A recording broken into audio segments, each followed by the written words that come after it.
Fala galera, joinha, joinha, Fábio Ribeiro na área com mais um Guerreiros TV. Vamos falar de quadrinhos? Só que, gente, dessa vez eu não vou falar de uma edição exclusivamente. Eu vou falar de Avengers Epic Collection Volume 9, The Final Threat. Vamos falar de Avengers Volumes 10, The Yesterday Quest. E por fim, vamos falar da Epic Collection The Evil Reborn, né, que é a edição número 11. Vamos lá. Por que eu vou falar dessas edições?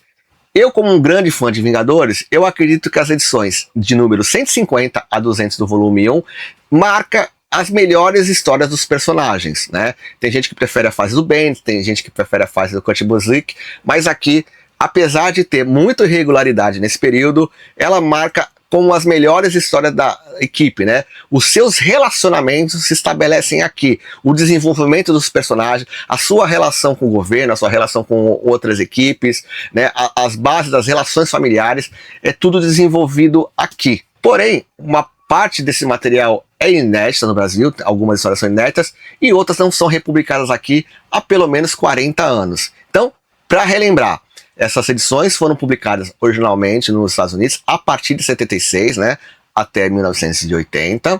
E aqui no Brasil foram publicadas pela editora Abril, no formatinho, em especial nas revistas do Capitão América e Heróis da TV. E tem um fato curioso, né, que algumas pessoas acreditavam que essas histórias da década de 70, né, eram histórias dos anos 80, porque existia um hiato médio entre a publicação original dos Estados Unidos e as publicações da revista da Abril, uma média de 5 anos. Então, quando eu estava lendo a partir de 86, eu deduzia que era do começo da década, mas não, né, ela tinha 10 anos de diferença, e um outro fato bem curioso ajudou a perpetuar esta confusão. Por quê? A partir de 86, a editora Abril também passou a publicar a série Guerras Secretas por conta de um acordo com brinquedos. Então ela pegou essa série de 84, Guerras Secretas, e publicou em 86, ou seja, um hiato bem menor de 2 anos. E por isso ela resolveu adiantar a cronologia dos Vingadores para ir direto na fase, chegar rapidamente na fase posterior a Guerras Secretas. Então, essa proximidade da fase do Roger Stern, né, que acho que é de 81 em diante, com essas do final da década de 70, fizeram com que as pessoas deduzissem, né, que existia uma continuação direta, então achavam que eram histórias recentes. Mas não. Dito isso, essas histórias, que como eu disse, para mim é o filé mignon dos Vingadores, ela é boa por conta da formação, né, da equipe, né, o revezamento de membros da equipe. Ele tem os heróis mais emblemáticos de toda a história da equipe, os principais, os melhores visuais, uniformes, conceitos, e também equipes criativas, né, roteiristas como Jim Shooter, David Michelini e desenhistas como Jorge Pérez e John Byrne. Não é pouca coisa. Enfim, e aí essas histórias foram publicadas originalmente lá nos Estados Unidos. Lá no final da década de 90, quando eu comecei a comprar importados, existia uma coleção que se propunha a publicar tudo em ordem cronológica, chamada Marvel Masterworks, né, Avengers Masterworks, separava por personagem ou por grupo, que tinha essa estética que é parecida com essa biblioteca histórica da Panini, aonde eles chegaram, né, a publicar boa parte desse material na sequência, e só que ele tinha várias interrupções, e era uma coleção muito cara para os padrões da época, e continuou sendo nos anos recentes, né? E esse encadernado, eu soube só que a partir de 2019, posso estar enganado, finalmente ele chegou na edição equivalente a 200 dos Vingadores, mas como era uma coleção acessível, eu não ia atrás das outras que tinham sido publicadas muitos anos antes. E aí, a Marvel também tinha projetos de publicar arcos, né, desse período de maneira separada, em pequenos arcos de história. Por exemplo, como esse aqui, Noites de Wundagore, né, que reúne as edições 181 a 187. Inclusive a minha está aqui autografada pelo David Michelini. Mas isso não satisfazia, né? Tinha outros arcos, né, momentos históricos dos Vingadores, além desses arquinhos pequenos. Até que chegou, né, nos últimos 15 anos, a Marvel americana passou a publicar tanto nos Epic Collection, como também no formato Omnibus. Mas ora, vejam só, né, para chegar no número de 150 edições, até as 200, ia chão. O Omnibus também foi muito espaçado. Essa aqui é a edição número 5, ela chega até a 149, e eu sei que está chegando agora nas lojas o volume 6, que chega até a 188, se não me engano. Ele não chega na edição 200, então ainda tem mais um volume que seria a edição 7. E as Epic Collection, diferente das Epic Collections gringas, né? Cada coleção destinada a um personagem tem sua própria numeração. Mas, né, aqui no Brasil a Panini divide a numeração com vários personagens. Nos Estados Unidos, cada personagem tem sua numeração. E a Marvel dividiu exatamente todas as histórias por arcos em cada volume de encadenado. Só que a ordem de lançamento não é por ordem, né? Ela começa publicando o número 1, depois vai para 10, depois vai para 9, mas tudo vai se encaixar direitinho nessas coleções. Só que a ordem de lançamento é um pouco aleatória. Dito isso, finalmente, quase que numa sequência, lançaram esse período maravilhoso, né? Dessas 50 edições emblemáticas. E agora, a Panini está com a faca e o queijo na mão para publicar. Afinal, uma das dificuldades era justamente ter material digitalizado e acessível, né? Então, eu acredito que isso seria feita uma justiça, né, com os fãs dos Vingadores, mas nesse formato eu acho que é o ideal. Mas então vamos mostrar aí o conteúdo dessas edições antes de passar para os comentários finais. Então é isso aí, galera. Vamos mostrar as edições detalhadamente, né, uma por uma. Começando aqui com Avengers The Final Threat, né, o volume 9 da Epic Collection. E na capa aqui já mostra a arte do Jorge Pérez, que tem como roteirista as edições o Jim Shooter, Gerry Conway, e como artistas Jorge Pérez, o Jim Starlin e John Byrne. Aqui mostrando a última capa, né, arte do Jim Starlin. E essas histórias compilam Vingadores 150 a 166, mais alguns anuais, que eu vou explicar no decorrer aqui do vídeo, né? Mas vamos lá, vamos mostrar a edição C. Aqui, né, os Vingadores ainda vivem um período de transição entre as eras, funcionando aí como um mosaico de histórias que mostram a equipe ainda buscando sua nova identidade. É bom lembrar que a partir da 150, ela começa imediatamente após o confronto dos Vingadores com o Esquadrão Supremo na conhecidíssima saga da Coroa da Serpente, que também foi a estreia do Jorge Pérez no título dos Vingadores. E aqui os Vingadores se reúnem para escolher os seus membros efetivos, né, numa formação que eles acreditam que vai durar, mas está sempre mudando. Porém, o núcleo central é meio que preservado, né, como Thor, Capitão América, Homem de Ferro, às vezes a Vespa e o Jaqueta Amarela. Ó, essa formação é muito legal, muito clássica. O Fera, né, entrou já na fase ali do começo do Jorge Pérez. Lembrando, né, os anos do Steven Gerhardt ficaram para trás e Jim Shooter começa aqui a assumir o papel cada vez mais dominante na construção editorial da equipe, né? Ele editou o título dos Vingadores, aí moldando aí um tom mais estruturado, muito mais épico, né? E nesse processo ele pavimentaria a sua chegada ao posto editor-chefe da Marvel no ano de 78. Então aqui ele se destaca bastante. Então temos aventuras aqui com o herói Ciclone. Mais pra frente eu falo dele, a Miss América. No segundo volume eu falo sobre esses dois personagens. Aqui o Fera, uma constante como membro comemorativo. Lembrando, né, os anos de Steven Gerhardt também mostraram, né, o casamento do Visão e da Feiticeira Escarlate em Giant Size Avengers 75, que mudou aí a dinâmica do casal, né, da equipe como um todo profundamente. A Wanda e o Visão passam a viver uma tensão inédita, né? A tentativa de equilibrar a vida doméstica é a existência heróica, algo que era comum somente no gibi do Quarteto Fantástico, mas eles já eram de início uma família. Aqui os Vingadores eram um grupo de heróis solitários que se juntam sob o mesmo teto. Então, a partir das relações amorosas, vão formando-se casais, e essa questão de tema familiar, construção da vida civil, ela começa a tomar forma e ter muita exploração sobre a vida pessoal dos personagens. É bom lembrar, né, como eu já disse, aqui tem o retorno do Magno, né, com seu uniforme clássico, e ele se aproxima do Visão, porque foi estabelecido na fase anterior que o Visão foi construído pelo Ultron, né, uma criatura sintética, porém ele precisava de padrões mentais e foram utilizados os padrões mentais do Simon Williams. Então, com esse retorno do Simon Williams, o Visão meio que o rejeita, né, porque não quer ser considerado uma cópia dessa pessoa, mas aos poucos eles vão estabelecendo uma relação, proximidade, de respeito, de afeto, e eles ficam, o Visão e ele ficam quase como dois irmãos. E também é nessa fase, né, que o verdadeiro irmão do Simon Williams, ele volta para reivindicar o corpo do seu irmão e acha que os Vingadores profanaram o corpo dele. Nessa história aqui, ó, desenhada pelo Jorge Pérez, também escrita pelo Jim Shooter, né? Aqui o Ceifador, né? E olha que o Jorge Pérez é arte finalizado pelo Pablo Marcos, né? Arte finalista que fez uma ótima parceria com ele, inclusive o acompanhou quando ele foi para desenhar os Novos Titãs.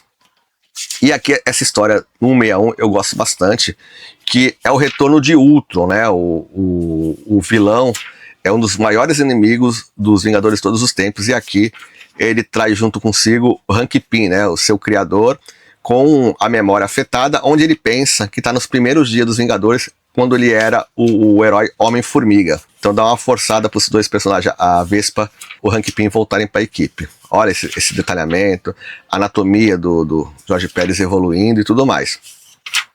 E de quebra, o Ultron, o que ele faz nessa história? Ele tenta construir um ser robótico feminino, que ele quer uma noiva. E assim como o Visão se utilizaram dos padrões mentais de Simon Williams, aqui ele quer os padrões mentais da Vespa, né?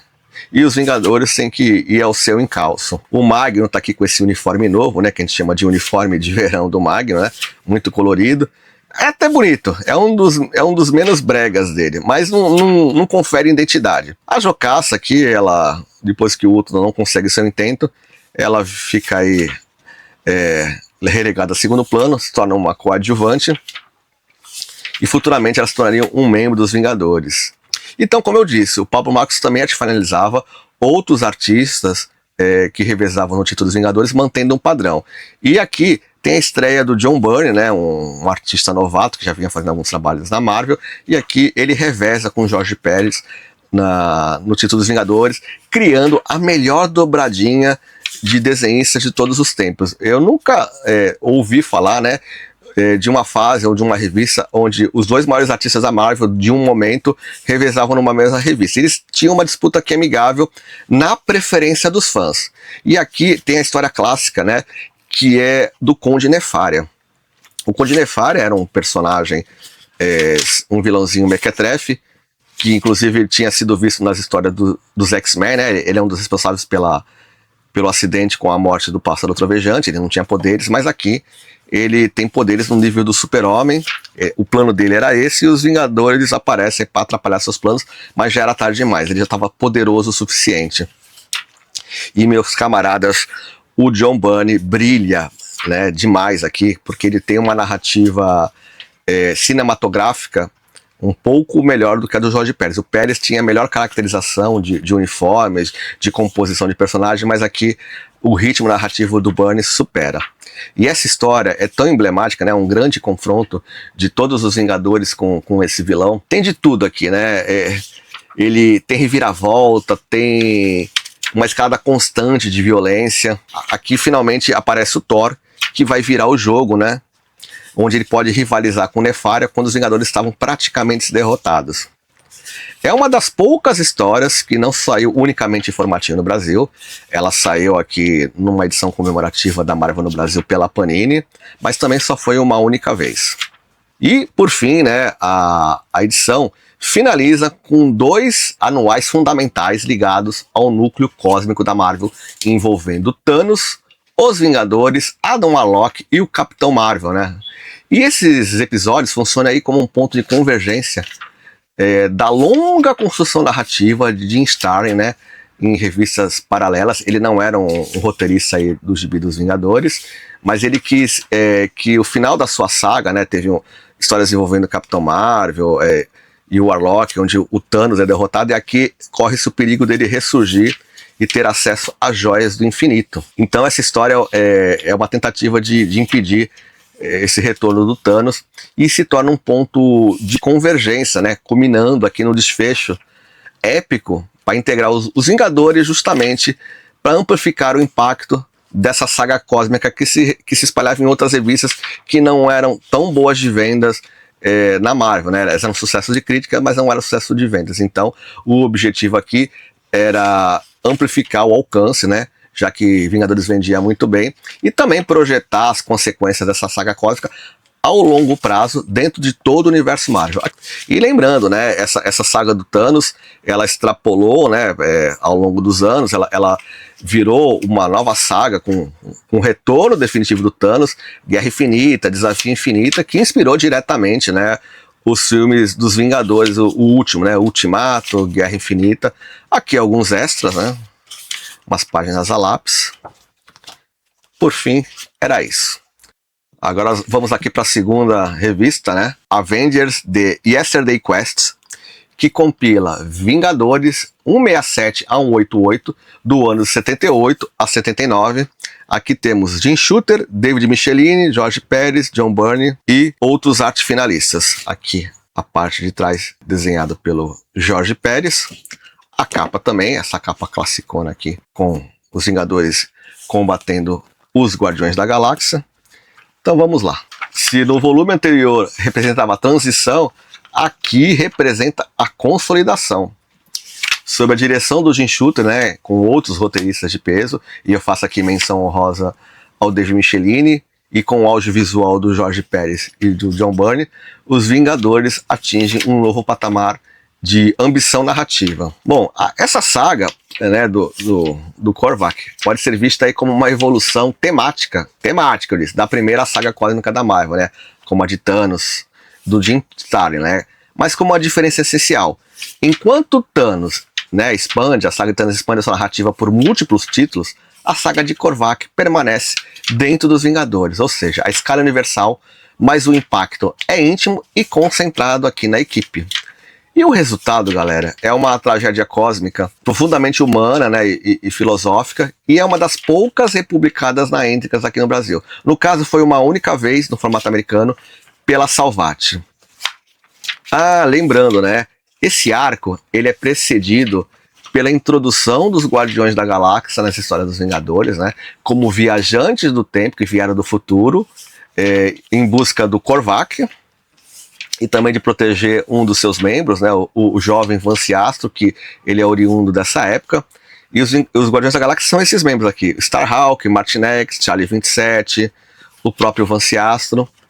E essa história deles tem vários desdobramentos em diversas revistas da época. Eu lembro de desdobramentos nas revistas dos Defensores. Então, ou seja, mais sagas cósmicas, mas como eu falei, essa diferença. Inclusive, o final do Korvac, né, é um daqueles finais que tu fica com mais questionamentos do que certezas. E marcou, como eu disse, uma geração de leitores. Sabe aqui no Grandes Heróis Marvel, eu não lembro o número, aqui tem um anual do Jorge Pérez, e eu achei a arte final aqui com mais sombras, né, com mais profundidade, mas a anatomia continua ideal. É o padrão, né, eu adoro essas histórias mostrando aqui essa diagramação das cabecinhas dos personagens para mostrar quem é o protagonista de cada sequência. Que bacana. Aqui John Byrne, né, desenhando, arte finalizada pelo Gene Ha. Tem que lembrar que, paralelamente, né, Wanda Maximoff e o Pietro passam por um processo gradual aí de reinterpretação das suas origens. A Marvel ainda não estabeleceu, não tinha estabelecido aqui a sua ligação com o Magneto, mas é aqui que começa a plantar as bases para uma revisão futura. Ao mesmo tempo, né, a Feiticeira Escarlate começa a ser associada com bruxaria, com forças malignas, há uma possessão dela pela entidade Chiton, ampliando a dimensão sobrenatural dos seus poderes, mas também aí plantando a semente de suas futuras instabilidades emocionais e potencial para a vilania, que seria muito explorado por outros autores por décadas. Mas vamos falar da edição em si, né? Aqui, se no primeiro volume o Jorge Pérez é o astro, aqui por conta desse run final, é o Byrne que brilha um pouco mais que o Pérez, apesar de que algumas edições, né, essa aqui, artes finalizadas pelo Claude Janson, tragam a sua arte, enquanto as do Dan Green são o puro suco da estética definitiva dos Vingadores, né, para uma geração inteira de leitores. Claude Janson estraga e Dan Green melhora, né? Essa aqui é um exemplo disso. Aqui as histórias da Montanha Vundagor, onde o Mordred, aquele mesmo das lendas arturianas, ele que encabeça o plano e que faz a Wanda ser possuída pela entidade Chiton. Aqui, ó, como eu falei, a Bova, né, a que sabe a verdadeira origem da Wanda e do Pietro. Ela foi criada pelo autoevolucionário que fazia as experiências entre humanos e animais, tentando forçar a evolução. Por isso que o nome dele é o autoevolucionário. Ó que arte final do Dan Green, maravilhoso. Aqui a Wanda possuída pelo Chiton. Essas aventuras no formatinho, né, nos Heróis da TV, eu lembro muito bem. E isso aqui nunca foi republicado no Brasil no formato americano. Esse é um dos principais motivos de eu estar fazendo esse vídeo. O público fã de Vingadores que não leu as histórias precisam ter acesso a esse material. Precisa muito pouco para fazer o fã de Vingadores felizes, né? As histórias finais deste encadernado. O melhor da arte do John Byrne na época. Não à toa ele fez uma dobradinha maravilhosa no mesmo período com o Chris Claremont nos X-Men. Ali realmente é o melhor trabalho, mas aqui ele não deixa a desejar, não. Aqui as capas da saga de Kovac, né? Essa saga, como eu disse, foi republicada algumas vezes nos Estados Unidos, né, em encadernados próprios, e uma única vez aqui no Brasil. Aqui tem uma cena extra que no primeiro encadernado não tinha, no segundo já tinha. Aqui uma das capas de republicação dos anos 90, né? Se não me engano, do Mike Deodato. E mais algumas curiosidades, né? Eu gosto do Epic Collection porque ele tem alguns extras de vez em quando. Páginas a lápis, páginas finalizadas. É isso aí. E aqui, vamos pro fim, né? O último encadernado, que é The Evil Reborn, que compila Avengers 189 a 209, do ano 79 a 80. O roteirista David Michelini, Jorge Pérez, John Byrne, Jenny Collan. Então vamos lá. Vamos lembrar que já na metade do volume anterior, os Vingadores aqui passam por uma mudança estrutural importante. Eles deixam de ser apenas uma equipe de super-heróis e passam a existir dentro aí de um contexto político e institucional, cada vez mais evidente. O símbolo dessa transformação é Henry Peter Gyrich, né? Um representante do governo dos Estados Unidos que interfere diretamente na composição e funcionamento da equipe, né? Ele introduzam aí uma tensão constante entre a autonomia heróica e o controle estatal, né? Porque, por exemplo, aqui ele escala o Falcão para ser um membro efetivo dos Vingadores para preencher a vaga por questões de representatividade racial, né? Ele participa da equipe a contragosto, porém a pedido do Capitão América, ele faz essa gentileza de participar para os Vingadores manter os privilégios em relação ao governo. Porém, o membro mais antigo, que é o Gavião Arqueiro, fica revoltado e desconta toda a sua frustração no Falcão, que não tinha culpa da situação. Porém, ela achava indigno, né? Um herói mais antigo tem que ceder ao espaço para um novato simplesmente por questão de cota racial. Mas aqui fica confirmado que o Gavião Arqueiro era um babaca e o Falcão um cara muito legal. E vamos combinar que essa ideia de supervisão governamental não fica restrita a esse período.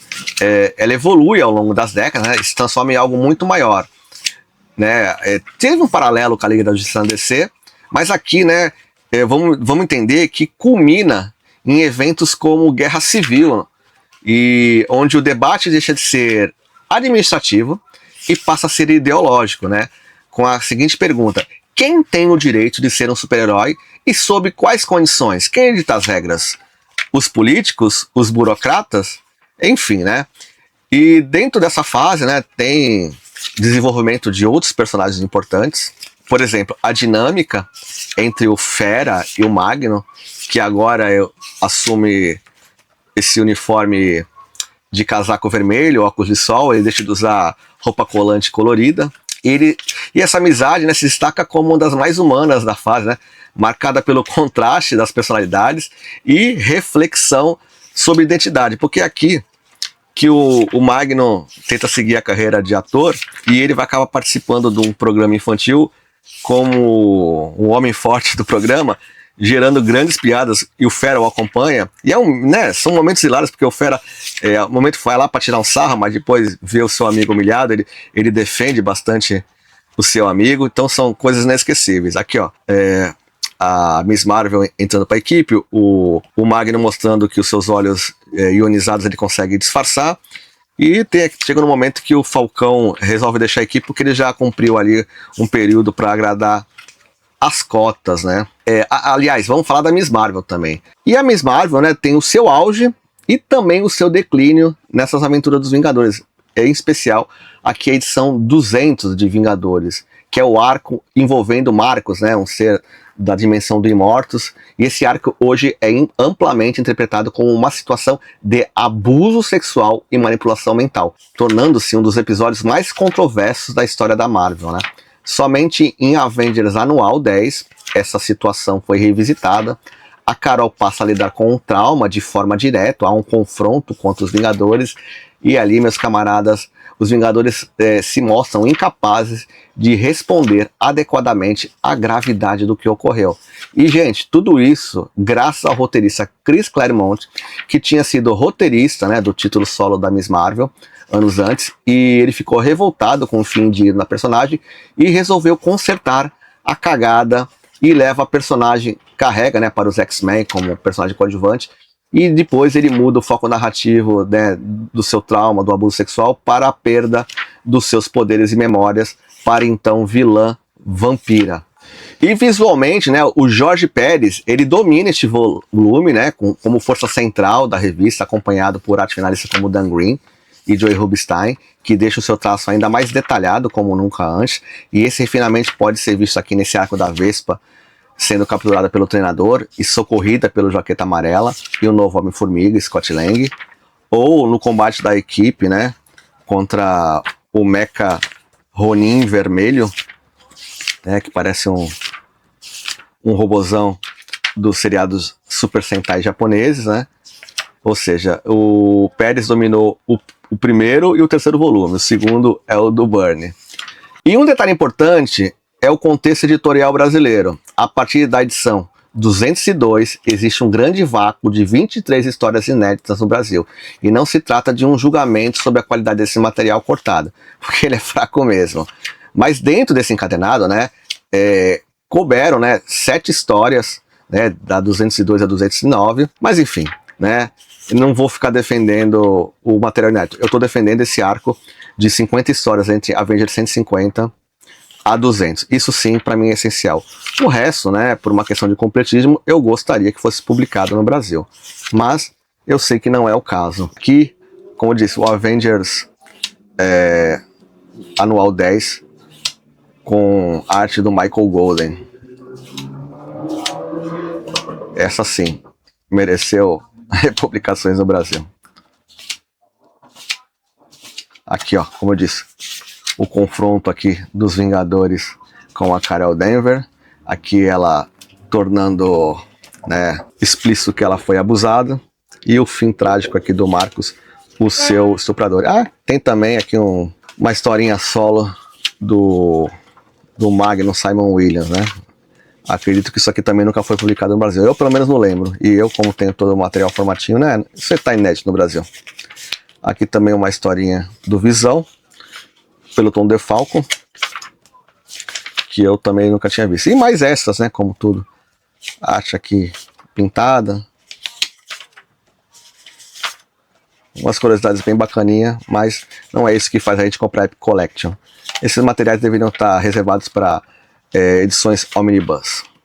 Então é isso aí, galera, chegando aqui para o encerramento, espero que vocês tenham apreciado aí, se deliciado com as artes internas, né, do auge aí do Jorge Pérez e do John Byrne. Espero que vocês tenham curtido e tenham chegado à mesma conclusão que eu, né, que no fim, essa fase é considerada por muitos a melhor combinação de personagem, já que nos períodos ali ficou estabelecido que seriam 7 membros, mas essa conjunção, essa combinação é a melhor possível, com o eixo central, que era Capitão América, Thor, Homem de Ferro, Vespa, Jaqueta Amarela, o Fera, o Visão é Feiticeiro Escarlate, e às vezes, né, Gavião Arqueiro, Falcão, Miss Marvel. Pra mim, tirando só o Falcão, que não era realmente membro regular, pra mim é a equipe definitiva ali dos Vingadores. Então realmente marcou, inclusive, seus visuais, seus uniformes e o desenvolvimento das suas personalidades. Indo muito além dos quadrinhos nas fases posteriores, reverberando no cinema, na série de televisão da Disney. Ou seja, marcou uma geração. Sem contar a consistência no roteiro e na arte. Mesmo sem ser uma equipe fixa, ela mantinha uma unidade editorial, né? Muito graças ao Jim Shooter, muito improvável para a época, né? Excluindo-se aí as edições tapa-buraco, que deixou, né? Reverberou muitos conceitos para a posteridade. E este cenário reforça a importância das Epic Collections como instrumento de resgate histórico, né? Reunindo de forma aí organizada histórias que ficaram fragmentadas ou simplesmente inacessíveis por décadas aqui no Brasil. Entre guerras cósmicas, conflitos políticos e personagem em transformação constante, nasce aqui a base dos Vingadores modernos e que fez, né, com que Kurt Busiek fosse para o título em 1998 e retomou esses plots do final dos anos 70, né, de maneira muito respeitosa e consistente, e sem variação, né, de roteiristas e com Jorge Pérez voltando a brilhar. Praticamente ignorou boa parte dos anos 90, como se não tivesse existido, e retomou conceitos e narrativas para a sorte dos fãs. Lógico, muita gente prefere essa segunda fase porque ela é bem longeva e não tem tanta variação. Mas é bom lembrar, a fase anterior é que possibilitou, né, essa segunda fase até mais celebrada e constantemente republicada aqui no Brasil. E talvez por isso que essas histórias ainda importam, porque algumas fases não ficam simplesmente no passado. Elas continuam acontecendo toda vez que alguém abre a primeira página. Então é isso aí, galera. Eu espero que a Panini se anime, né, de republicar esse material. Não precisa ser exatamente na coleção Epic Collection, por conta daquela questão de numeração compartilhada. Não precisa ter numeração, pode tirar até esse Epic Collection, não precisa de numeração, mantém só o subtítulo.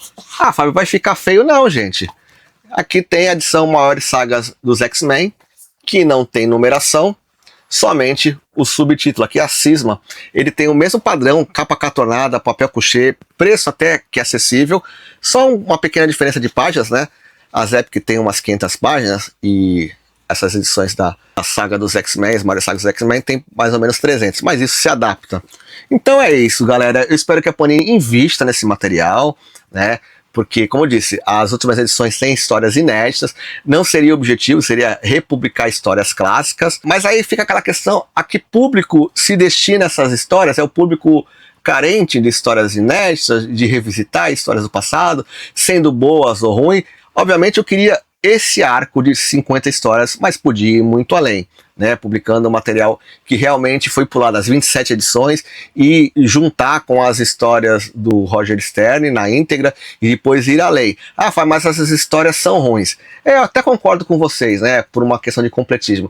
Mas se a Panini publica isso aqui, um material de luxo, dessa péssima história, né, do mesmo Jim Shooter, né, um dos seus piores trabalhos, num material que não é caro, capa dura, não merecia esse tratamento de luxo, por que não investir nos Vingadores? Pelo menos, Panini, dá uma cena aqui e publica esse material aqui, essas histórias, 7 histórias inéditas e todas essas outras que não são republicadas há 40 anos aqui, o público agradece. Então é isso aí, galera.